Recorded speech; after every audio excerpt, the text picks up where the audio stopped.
हम आपको बता रहे हैं तो हम पूछते भी जा रहे हैं। तो बताइए पहली चीज क्या होना चाहिए ब्राह्मण के जीवन में?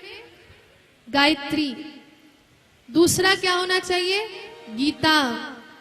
तीसरा गाय।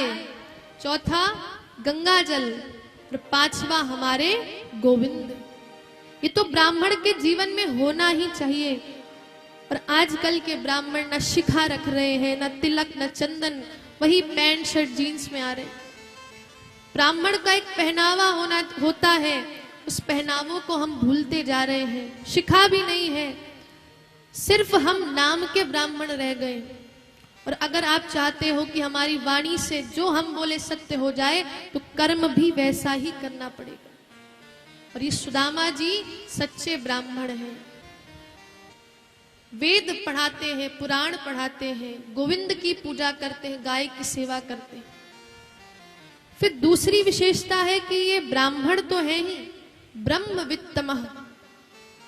कहते हैं कि सिर्फ जन्म से ब्राह्मण नहीं है, कर्म से भी ब्राह्मण है। उस ब्रह्म तत्व को उन्होंने जान लिया है, इसलिए कहा ब्रह्मवित्तमः। विरक्त इंद्रियार्थेषु, विरक्त है, किसी चीज का मोह नहीं है, संतोषी ब्राह्मण है। और कुछ लोग ऐसे हैं जो सुदामा जी को कहते हैं वो दरिद्र ब्राह्मण थे।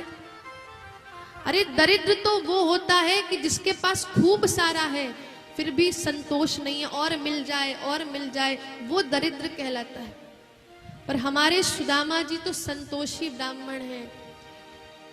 छोटा सा घर है, टूटा फूटा है, और कहते इतना टूटा फूटा है कि सुबह सुबह जब सूर्य महाराज निकलते हैं तो उनके घर में रोशनी आ जाती, लाइट की जरूरत नहीं है। सुशीला जी के पास एक ही साड़ी है, उसी को धुलती है, फिर उसी को लपेट लेती है। इतना संतोषी जीवन है उनका। जब सुशीला जी आई विवाह करके तो उन्होंने सोचा कि ये होगा घर में, क्योंकि जब कन्या विवाह करके आती है तो उसके घर वालों को यही लगता है कि ससुराल में उसको सुख सुविधाएं मिलेंगी। सुशीला जी जैसे ही घर में गई सुदामा जी के, देखा कि यहाँ के तो बर्तन टूटे फूटे, कुछ भी ना खाने को रहता है, क्या बनाऊं ये सोचने लगती। पहनने को जो साड़ी लेकर आई थी अपनी माँ के घर से वही साड़ी है। और दोनों पति पत्नी इतने संतोषी, कभी शिकायत नहीं करते। और हम लोग इतना सब कुछ भगवान दे चुके हैं फिर भी शिकायत करते, भगवान ये नहीं दिया, भगवान वो नहीं दिया। पड़ोसी को आपने BMW दे दी और मेरे पास वही वैगनआर है। तो महाराज हम मांगते भी हैं पर चिढ़न है हमारे अंदर, ईर्ष्या भी बहुत है, संतोष नहीं है हमारे पास। और इस संसार में वही दरिद्र है जिसके अंदर संतोष नहीं। संतोषम परम धनम, सबसे बड़ा जो धन है वो संतोष है। और जिस दिन संतोष आ गया सबसे अमीर आप हो जाओगे।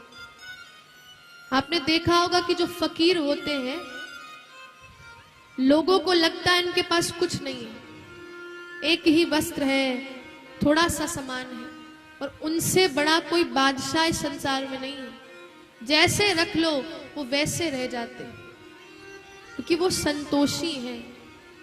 और हमारे पास इतना होने के बावजूद भी हम गोविंद से शिकायत करते हैं। इसलिए सुदामा जी का जीवन सिखाता है कि भैया शिकायत नहीं, हर क्षण गोविंद को धन्यवाद दो। हर क्षण हर समय गोविंद से कहो कि गोविंद आपने मुझे इतना दिया है। आप लोग धन्यवाद देते हो कभी कि शिकायत करते रहते हो? धन्यवाद देते हो। तो जितना देखिए आप किसी को धन्यवाद कहोगे वो उतना ही आपको देता जाएगा। जितना आप कहोगे कि आप बड़े अच्छे हो, आपने मुझे इतना सब कुछ दिया है, तो वो सामने वाला और आपको देगा। तो इसलिए गोविंद के सामने जितना आप धन्यवाद कहोगे, धन्यवाद ज्ञापित करोगे, गोविंद उतना ही बरसाता रहेगा। इसलिए शिकायत नहीं करनी कि मेरे पास ये नहीं वो नहीं, बस धन्यवाद करिए कि मेरे पास तो चलने के लिए पैर है। ऐसे बहुत से लोग हैं जिनके पास तो पैर ही नहीं होते। तो हमेशा अपने से नीचे वालों को देखिए, कि गोविंद ने हमें कितना सब कुछ दिया है, इसलिए धन्यवाद हमेशा ज्ञापित करिए गोविंद के समक्ष। और ये सुदामा जी विरक्त हैं, हमेशा गोविंद को धन्यवाद देते हैं। विरक्त इंद्रियार्थेषु प्रशांत आत्मा जितेंद्रिय। अब प्रशांत आत्मा देखिए कौन होता है। कहते हैं कि एक तो होता है शांत होता है और एक होता है प्रशांत। शांत वो होता है जो कहता है मैं बड़ा शांत हूं, शांत हूं, पर अगर काम कोई नहीं होता है तो वो गुस्सा करने लगता है, क्रोध कर देता है। कहता तो है मैं बड़ा शांत हूं, कुछ नहीं कहता हूं, पर ऐसी कोई परिस्थिति आ जाती है कि उसका भी जो क्रोध है वो फूट पड़ता है।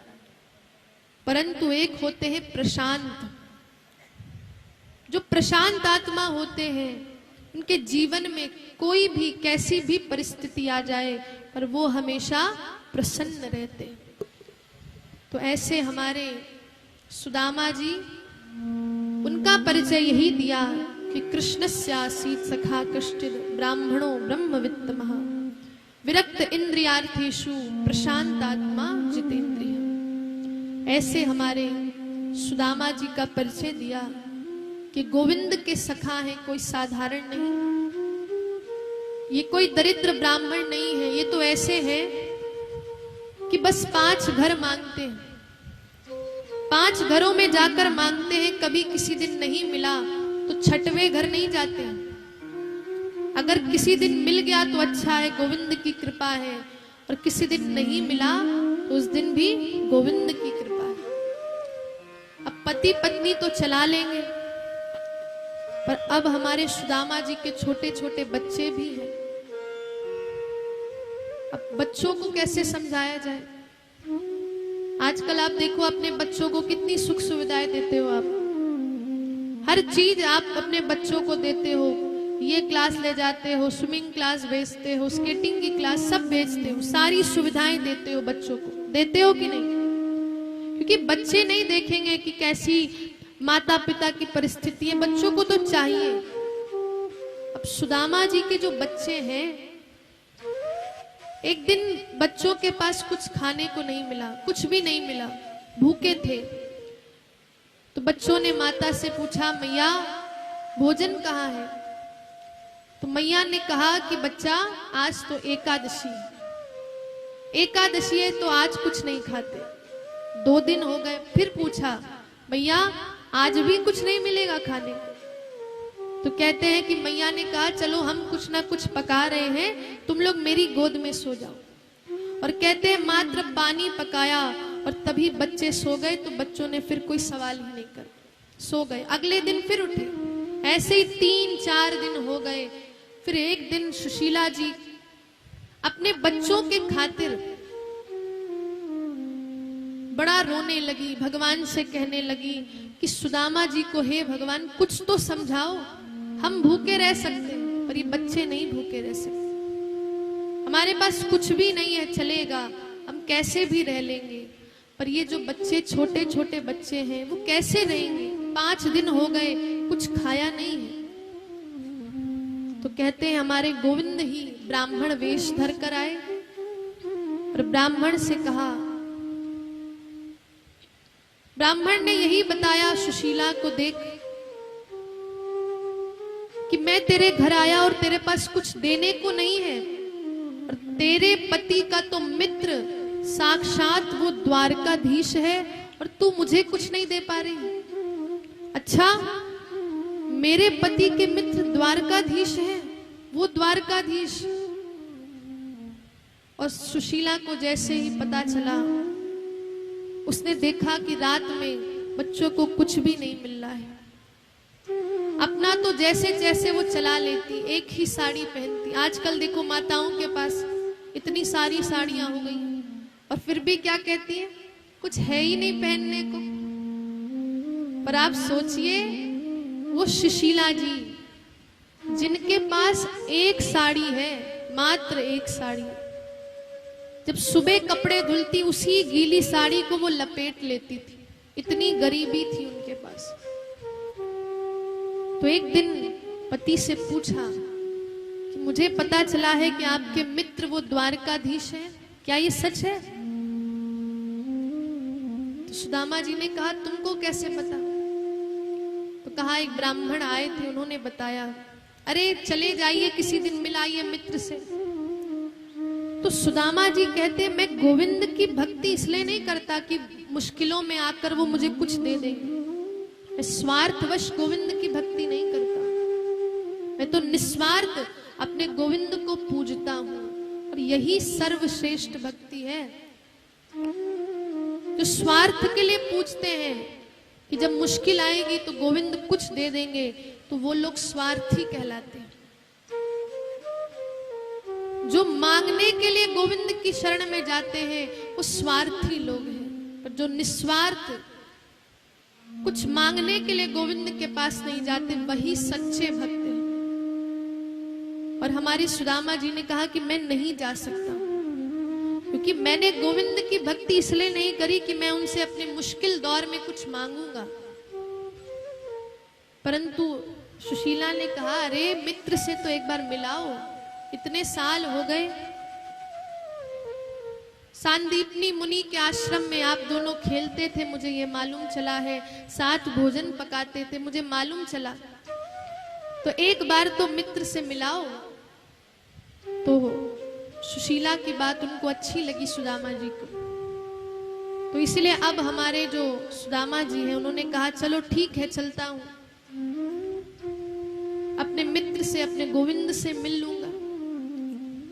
अब गोविंद से मिलने के लिए हमारे सुदामा जी तैयार हैं। सुदामा जी ने कहा कि किसी के घर जा रहा हूं, कुछ भेंट ले जानी चाहिए। कहते हैं कि गुरु के घर,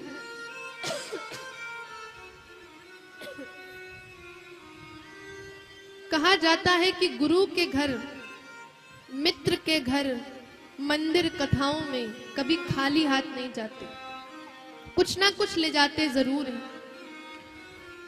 तो सुदामा जी ने कहा कि घर में कुछ पड़ा है? तो उसने कहा, सुशीला ने, अभी मैं सारी व्यवस्था करती हूं। देखा, पूरे घर में खंगाल लिया, कहीं कुछ नहीं मिला, कुछ भी खाने को नहीं है। देखिए ऐसी स्थिति है उनके घर में, कुछ भी खाने को नहीं है। अब सुशीला जी ने सोचा कि कुछ ना कुछ तो देना पड़ेगा। पड़ोस में चली गई। पड़ोस में जाती है, मांगा तो कुछ ऐसे पड़ोसी थे जिन्होंने दरवाजा ही बंद कर लिया। कहा हमारे घर में कुछ नहीं है। कुछ घरों में जाती हैं तो कहती हैं कि वो लोग चावल को जब साफ कर रही थी, जो टूटे फूटे चावल नीचे गिरे थे, तो सुशीला जी ने उनको इकट्ठा कर लिया। 4 घरों से 4 मुट्ठी चावल लिया। और तो और उनके घर में कोई कपड़ा भी नहीं, अपनी साड़ी फाड़ी और साड़ी में 4 मुट्ठी चावल रख दी। और उन 4 मुट्ठी चावल को बांधकर हमारे गोविंद को समर्पित करने के लिए सुशीला मैया दे देती और कहती हैं कि एक बात अपने गोविंद से कह देना कि गोविंद हम पर इतनी कृपा कर रहे हैं कि जो और भक्त हैं वो तो 2 दिन एकादशी मनाते हैं, पर हम ऐसे भक्त हैं कि पूरे महीने हम एकादशी मनाते हैं, क्योंकि उनको कुछ खाने को नहीं मिलता है। इसलिए गोविंद की इतनी कृपा है कि हम तो रोज एकादशी मनाते हैं। अब इस संदेशा लेकर के हमारे जो सुदामा जी हैं वो उस पोटली चावल को लेकर के जा रहे हैं धीरे धीरे, बस गोविंद की याद में खोए हुए हैं कि गोविंद का दर्शन मुझे होगा, गोविंद मिलेंगे, कैसे होंगे मेरे गोविंद। मैंने तो छोटे में उनको देखा था, उनके साथ भोजन किया था, अब तो बड़े हो गए होंगे और मैंने तो सुना है वो राजा बन गए हैं, द्वारकाधीश बन गए हैं, कैसे होंगे, कितने सुंदर लगते होंगे। यही सोचते सोचते कहते हैं कि उनके पैरों में कोई खड़ाऊ भी नहीं, चल रहे हैं, पैरों में कांटे चुभ रहे हैं। कन्हैया हर घड़ी ही मुझको तुम्हारी याद आती है हो, मुझे मोहन रुलाती है तुम्हारी याद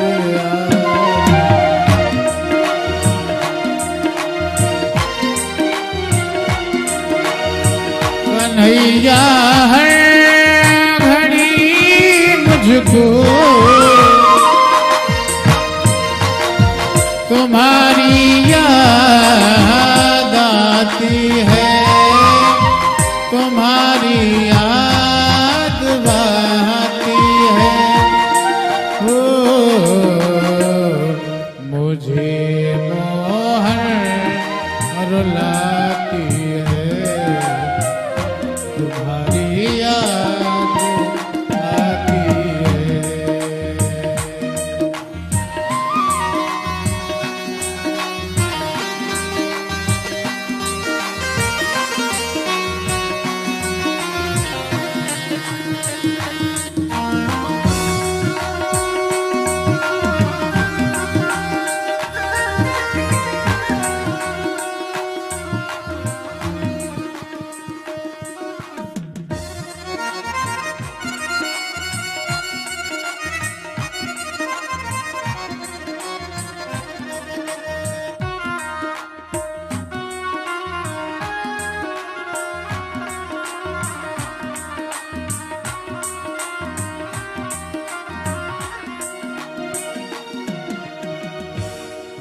तुम्हारी याद में मोहन न हमको नींद आती है, ये दुनिया की चमक प्यारी हमें भी ना सुहाती है। मेरे दिल से मेरे मोहन सदा इतनी ही आती है, सदा इतनी। कन्हैया की मैं हूँ जोगर, मुझे इतना बताती है, मुझे इतना बताती है। तुम्हारी याद आती है, तुम्हारी याद आती है।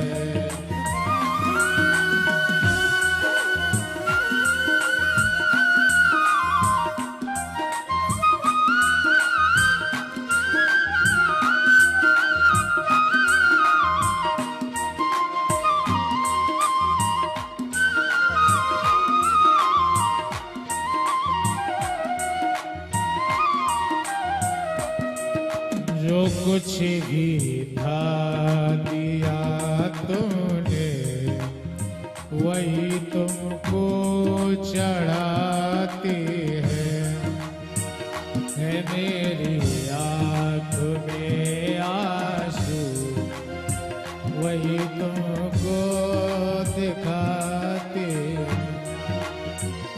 भगत की आँख में आंसू न मोहन देख पाते हैं, न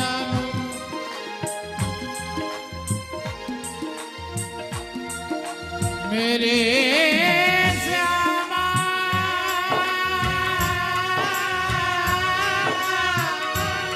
श्यामा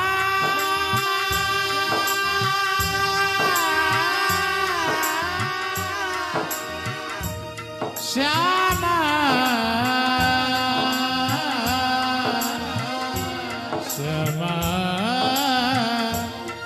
तेरी उल्फत के बिंदु हैं वही तुमको दिखाते हैं, वही दम जलाती है। तुम्हारी याद आती है, तुम्हारी याद आती है, तुम्हारी याद आती है, तुम्हारी याद आती है। बहुत सुंदर भजन। और अब हमारे बीच में हमारे यहाँ के सिटिंग एमएलए भाई साहब से मैंने 2 दिन पहले भी निवेदन किया, पर वो विधानसभा चल रही थी तो चंडीगढ़ गए हुए थे, तो कल ही लौटे हैं। तो राजेश नागर जी का बहुत बहुत स्वागत है और सुरेंद्र बिदुर जी का भी स्वागत है। राजेश नागर जी हमारी बहन वंदना जी के भाई है और अजय चंदिला जी का भी स्वागत है। और पचरीजा साहब स्पेशल जो ट्रस्ट से आए हुए हैं, उनका मेरे आने से पहले आ गए थे। अमर बंसल जी आए हैं दोबारा रिक्वेस्ट करने पर। और भी जो कोई आए हैं, हमारे मिश्रा जी आए हुए हैं और गोपी जी आई हुई हैं, पिस्ता देवी जी, उनका स्वागत है। तो भाई साहब से निवेदन है राजेश नागर जी की स्टेज पे आके और व्यास मंच से लें आशीर्वाद कि दोबारा से इस क्षेत्र के एमएलए तय हुए। भाई साहब आप भी आ जाओ।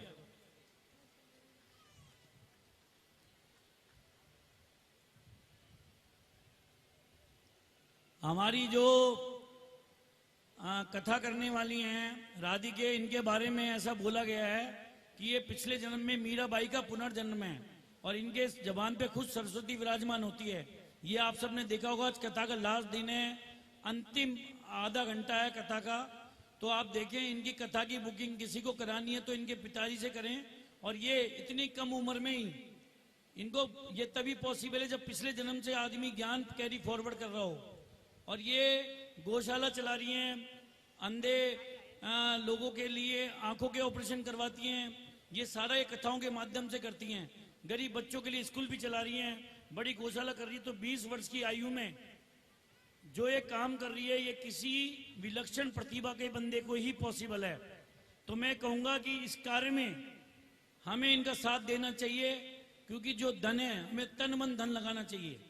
आज हमारे, मैं इस बात को भी कहूंगा कि अंतिम क्षण है, तो हमारे जो ये हमारे नारंग जी हैं और हमेशा जिंदल साहब, नारंग जी 3-4 ऑपरेशन हो गए, वॉकर से चलते हैं, फिर भी जब भी मैं बोलता हूँ ये तैयार हो जाते हैं। भागवत राम कथा आज 5 आयोजन कर चुके हैं।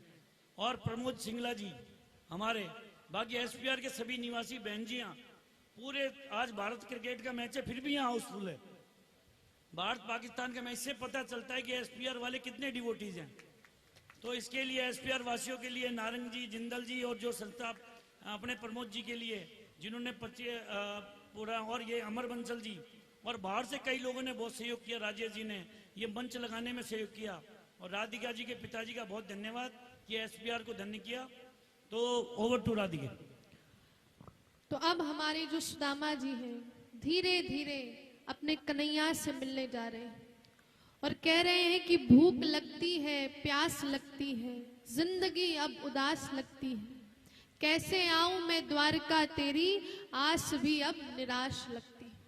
कैसे आऊं, बस यही सोच रहे हैं कि गोविंद के दर्शन मुझे होने वाले हैं। इसी भावना से चलते हुए जा रहे हैं, पैरों में कांटे चुभ गए, परंतु गोविंद से मिलने की इतनी व्याकुलता है, इतनी व्याकुलता है कि ना कांटे देख रहे हैं, ना रक्त की धारा देख रहे हैं, बस मन में उत्साह है कि गोविंद से मिलना है।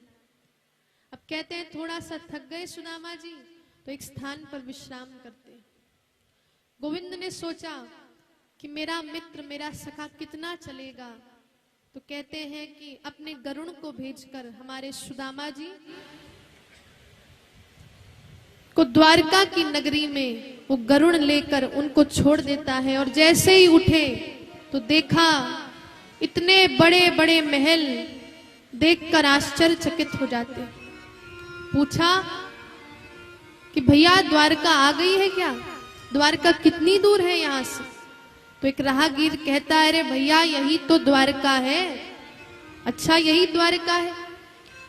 तो मेरे जो कन्हैया है, मेरे जो गोविंद है, कहाँ रहते हैं? तो राहगीर कहता है, कौन कन्हैया? तो सुदामा जी कहते हैं, अरे वही कृष्णचंद्र। कृष्णचंद्र वो कौन है आपके? तो कहा मेरे सखा है, उनकी दशा को देखकर वो तुम्हारे सखा है। तो राहगीर कहते हैं उनका नाम ऐसे नहीं लिया जाता, अरे नाम के आगे थोड़ी विशेषताएं लगाओ। श्री श्री 1008 द्वारकाधीश कृष्णचंद्र भगवान, ऐसे नाम लिया जाता है, और तुम कह रहे हो कन्हैया। तो सोचा कि ये भूखा है तो कुछ भी बोलता जा रहा है, इसलिए कहा कि वहां पर है, चले जाओ। अब हमारे जो सुदामा जी हैं अपने कन्हैया से मिलने के लिए रुक्मणी जी के महल में प्रवेश करते हैं। तो आइए झांकी के माध्यम से हम सभी दर्शन करते हैं कि कैसे दो सखाओं का मिलन हो रहा है, सभी दर्शन करेंगे।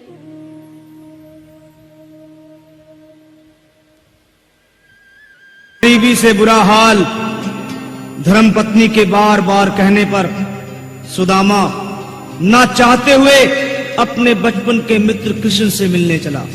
द्वारकाधीश के महलों के अंदर जाने का प्रयास किया तो द्वारपालों ने रोका। है किधर जाता है? सुदामा ने प्रार्थना की, ऐ द्वारपालो,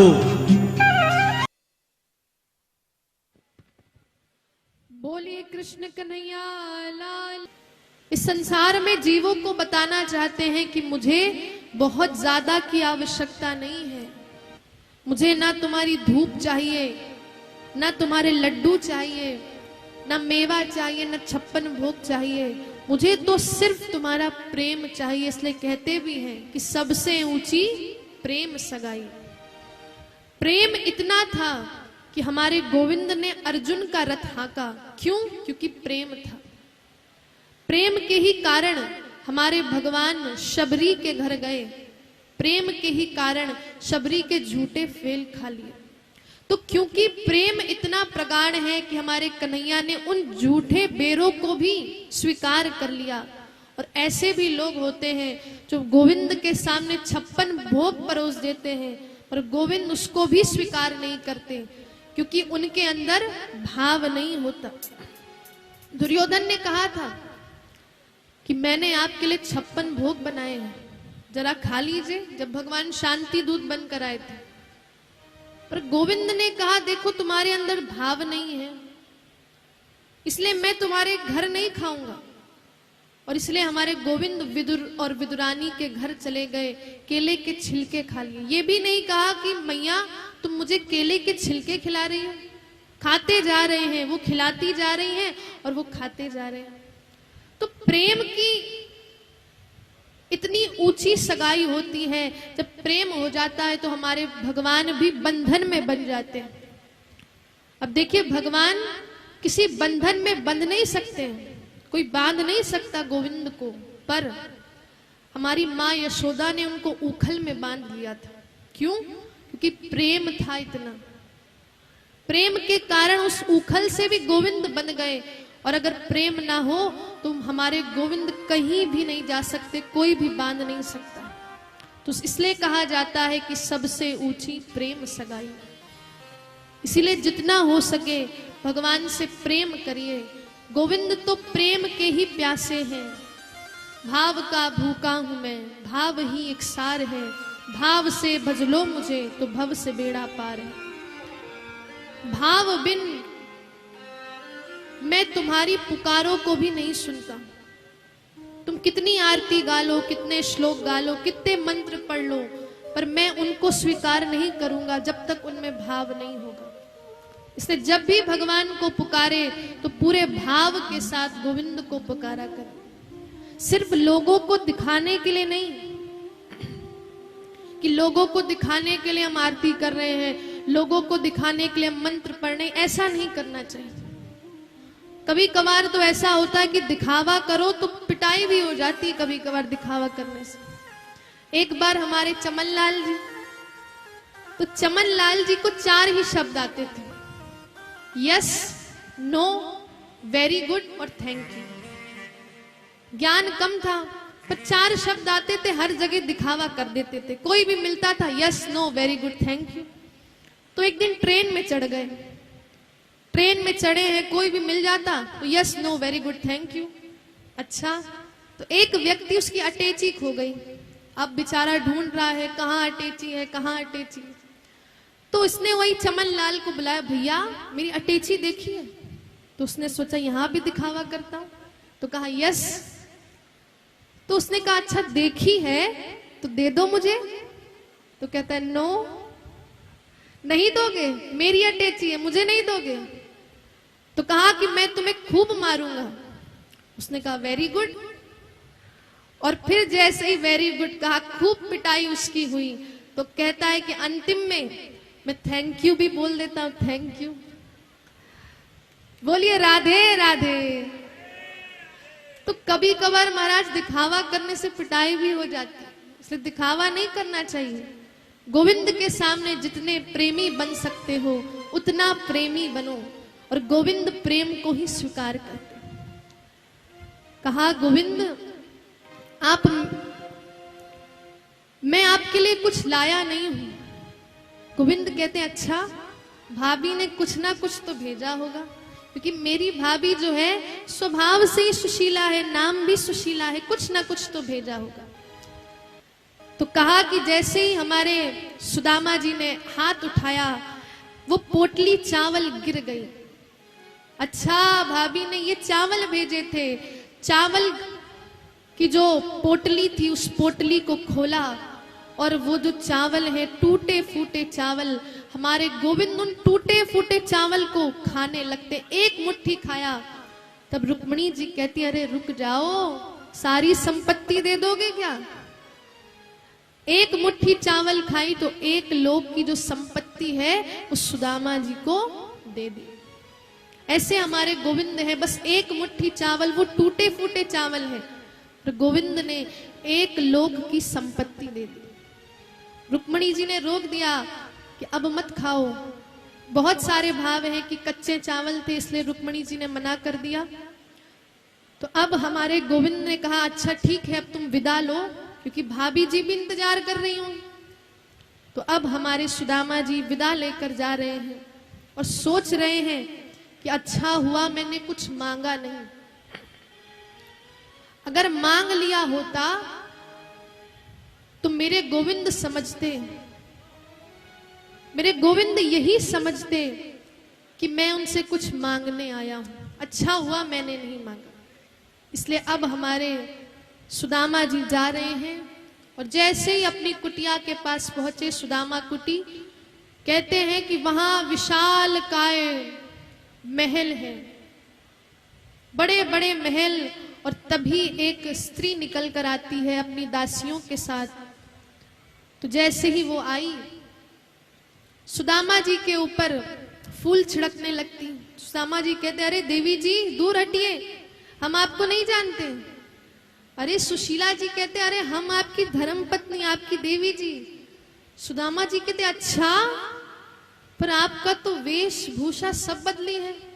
तो कहा कि सब गोविंद की कृपा है, आपने एक मुट्ठी चावल दिए और उन्होंने सारी लोक की संपत्ति आपको दे दी। इसीलिए सुदामा जी ने कहा कि मेरे गोविंद ने मुझे सब कुछ दे दिया है, परंतु मैं इन सब को छोड़ करके, इन महलों को, इन सब सुख सुविधाओं को छोड़कर बस उनका भजन करूंगा। और कहते हैं कि अब हमारे सुदामा जी वहीं पर पास में एक कुटिया बना करके निवास करते हैं, भजन करते हैं, और सुदामा जी भगवान के चरणों में समर्पित होकर उनकी जो ज्योति है, उनका जो अंश है, भगवान के चरणों में समर्पित हो जाता है। तो बोलिए कृष्ण कन्हैया लाल की जय हो। राधा रानी कृपा कीजिए। जी को बुला लो बाहर से, वो राधिका जी यहाँ पे स्पर्श करना चाहते हैं एक बार ना व्यास गद्दी को। और अब हमारे बीच में उत्तर भारत के संपर्क प्रमुख श्री किशन जी सिंगल और भाई साहब भारतीय सेवा प्रतिष्ठान के चेयरमैन हैं, जिनके अंडर में हम काम करते हैं, उनसे हुआ है आग्रह है कि कृपया व्यास मंच पे आए, व्यास गद्दी से आशीर्वाद लें। उधर से भाई साहब, उधर से। और हमारे बीच में डबल ए जी हमारे फ्रेंड, हरियाणा गवर्नमेंट में सुप्रीम कोर्ट में जो हैं double A G advocate general Deepak Thukral ji आ गए हैं। उनकी पत्नी भी आई हुई हैं, टीचर हैं हरियाणा गवर्नमेंट में। उनसे भी निवेदन है कि व्यास मंच पे आएँ और आशीर्वाद लें व्यास गद्दी से राधिका जी का। दीपक ठुकराल जी का भी पूरा सहयोग रहा है डी लाइव में, क्योंकि हमारे ये 5 फ्रेंड्स हैं, तो इन्होंने डोनेट किया है डी लाइव में हमारे साथ में, जो 2.5 लाख रुपए डोनेशन है तो इन्होंने दिया है। और ये दशहरा कमेटी में भी ये सक्रिय कार्यकर्ता हैं। और भाई साहब समाज सेवा में रहते हैं। भाई साहब के अंडर में ही शहर में कई काम चलते हैं। हम करीब 100 लोग भाई साहब के साथ में काम करते हैं। और अभी एनवायरनमेंट पे हमने नेशनल लेवल की कॉन्फ्रेंस करवाई है भाई साहब के संरक्षण में ही, और भाई साहब के मार्गदर्शन में रहते हैं। भाई साहब हमारे गुरु भी हैं, तो भाई साहब का बहुत बहुत स्वागत है यहाँ पे।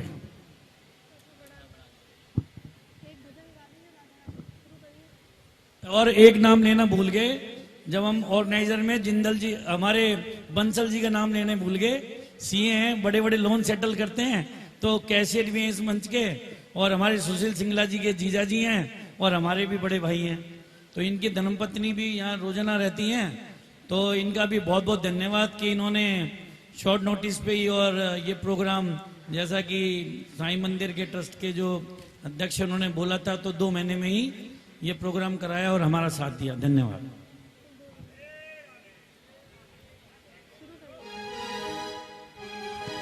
राधा रानी कृपा कीजिए, राधा रानी कृपा। आंचल में छुपा लीजिए, आंचल में छुपा लीजिए। राधा रानी कृपा कीजिए, राधा रानी कृपा कीजिए।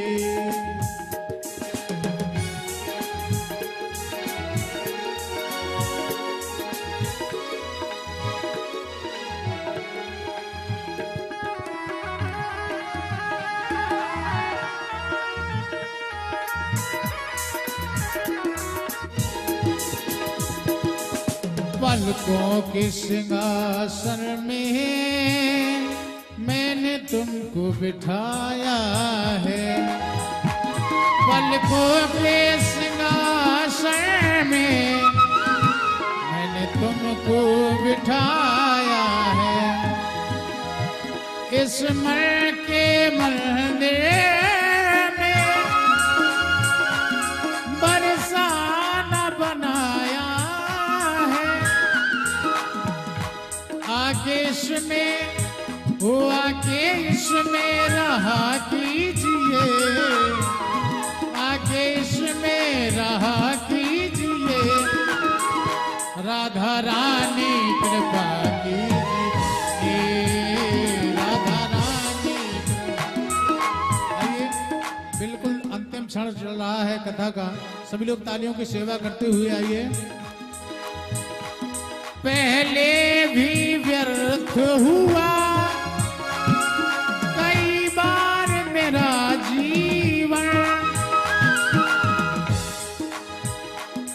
पहले भी व्यर्थ हुआ कई बार मेरा जीवन। मैं तोड़ नहीं पाया मोह माया के बंधन, तोड़ नहीं पाया मोह माया। अब की बारी, अब की बारी,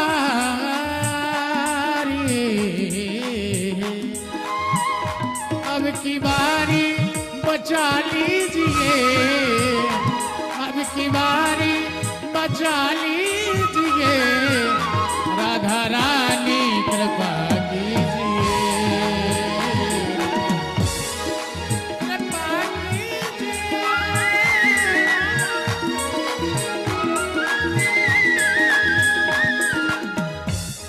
अंतिम पंक्ति, ये दास तो पागल है, जगता है रातों में। तुम दिल पे मत लेना पागल की बातों को। जो भी मन में है वो कीजिए, सच्ची भक्ति का वर दीजिए। राधा राधा रानी कृपा कीजिए, ओ राधा रानी। हरे रामा हरे रामा, राम राम हरे हरे, हरे कृष्णा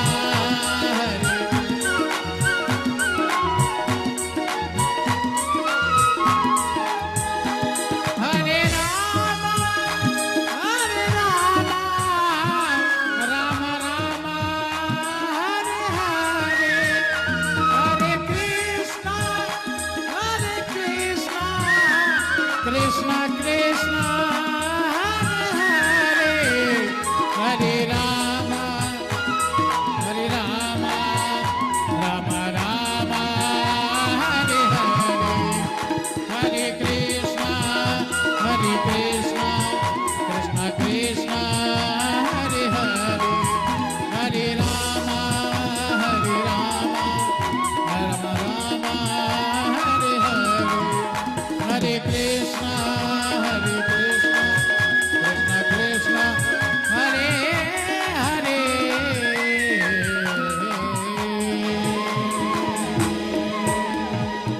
गोविंद भगवान की। तो इस प्रकार से सुखदेव जी महाराज ने सुंदर सा सुदामा चरित्र की कथा श्रवण कराई, और जो भी बड़े भाव से बड़ी श्रद्धा से सुदामा चरित्र की इस लीला का श्रवण करता है तो उसे भगवान की भक्ति, भगवान के चरण अवश्य प्राप्त होते हैं। ये इस लीला का परिचय है, इस लीला की महिमा है।